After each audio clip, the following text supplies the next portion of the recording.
സ്വാഗതം. ശബരിമല ക്ഷേത്രത്തിന്റെ യഥാർത്ഥ ചരിത്രം ആണ് ഇന്ന് പരിശോധിക്കുന്നത്. കേവലം ഐതിഹ്യങ്ങളിൽ ഒതുങ്ങുന്നതല്ല ശബരിമല ക്ഷേത്ര ചരിത്രം. അത് നിലവിലുള്ള ചരിത്രവുമായി ബന്ധപ്പെടുത്തി പഠിക്കേണ്ടതാണ്.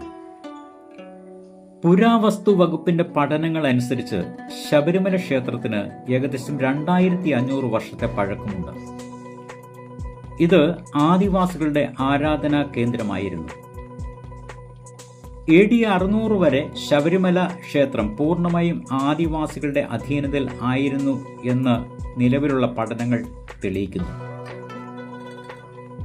എന്നാൽ AD 600 കളഫ്ര രാജാവായിരുന്ന അച്യുത വികന്ദൻ ഈ ക്ഷേത്രം ആദിവാസികളുടെ കയ്യിൽ നിന്ന് പിടിച്ചടക്കുകയും അത് ശാസ്താ ക്ഷേത്രമാക്കി മാറ്റുകയും ചെയ്തു.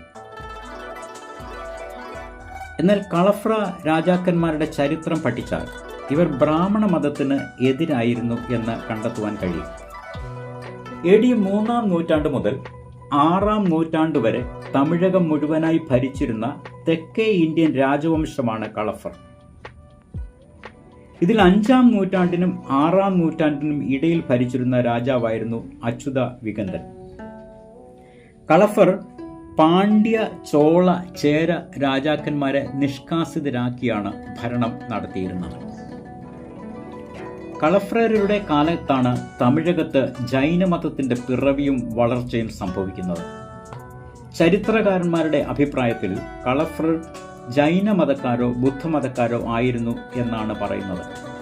പിന്നീട് പാണ്ഡ്യരും പല്ലവരും ചാലൂക്യരും കളഫ്രരെ കീഴടക്കി അധികാരം പിടിച്ചെടുത്തു. അനേകം വർഷങ്ങൾ കൊങ്കുനാട് ഭരിച്ച രാട്ടന്മാർ കളഫർക്ക് തിറ നൽകി ഭരണം നടത്തിയതായി രേഖകളുണ്ട്. ഈ രാട്ടന്മാർ ജൈനമതക്കാരായിരുന്നു.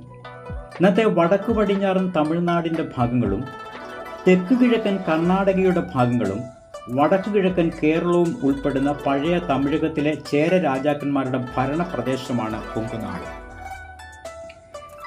കളഫറുടെ കാലഘട്ടത്തിന് ശേഷം, അതായത് 7-ാം നൂറ്റാണ്ട് മുതൽ തമിഴകം പാണ്ഡ്യ രാജാക്കന്മാരുടെ അധീനതയിലായി. തുടർന്ന് AD 1346 പന്തളം രാജ്യം, അതായത് കൈപ്പുഴ ദേശം, ശബരിമല ക്ഷേത്രം പിടിച്ചെടുത്ത് അവരുടെ അധീനതയിലാക്കി. പന്തള രാജവംശത്തിന്റെ ചരിത്രം മറ്റൊന്നാണ്.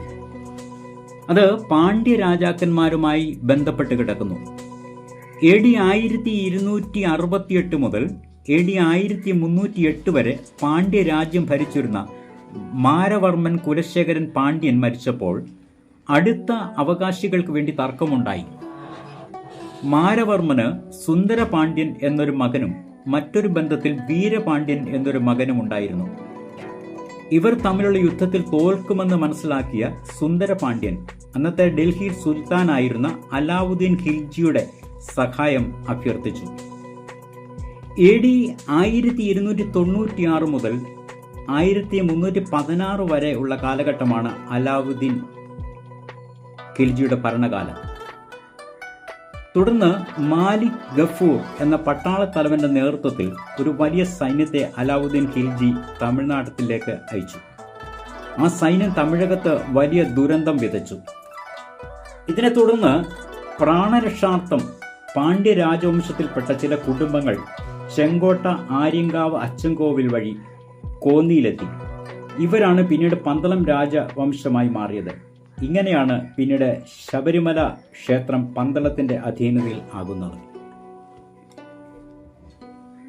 AD 1902 ശബരിമല ക്ഷേത്രം കത്തി നശിച്ചു.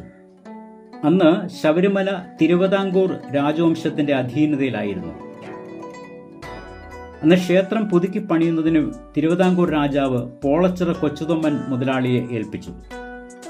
പുതുക്കി പണിത ശബരിമല ക്ഷേത്രത്തിന്റെ ചുമതല പിന്നീട് തിരുവിതാംകൂർ രാജവംശം താഴമൻ തന്ത്രി ഭാസ്കരെ ഏൽപ്പിക്കുകയായിരുന്നു.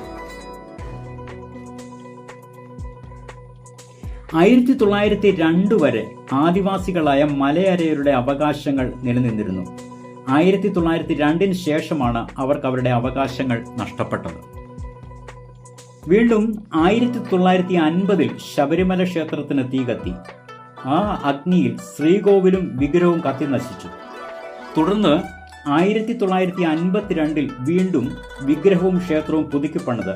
അതാണ് ഇന്ന് നമ്മൾ കാണുന്ന ശബരിമല ക്ഷേത്രവും വിഗ്രഹവും. പിന്നീട് 1974 ശബരിമല ക്ഷേത്രത്തിന് കൊടിമരം സ്ഥാപിക്കുന്നത്.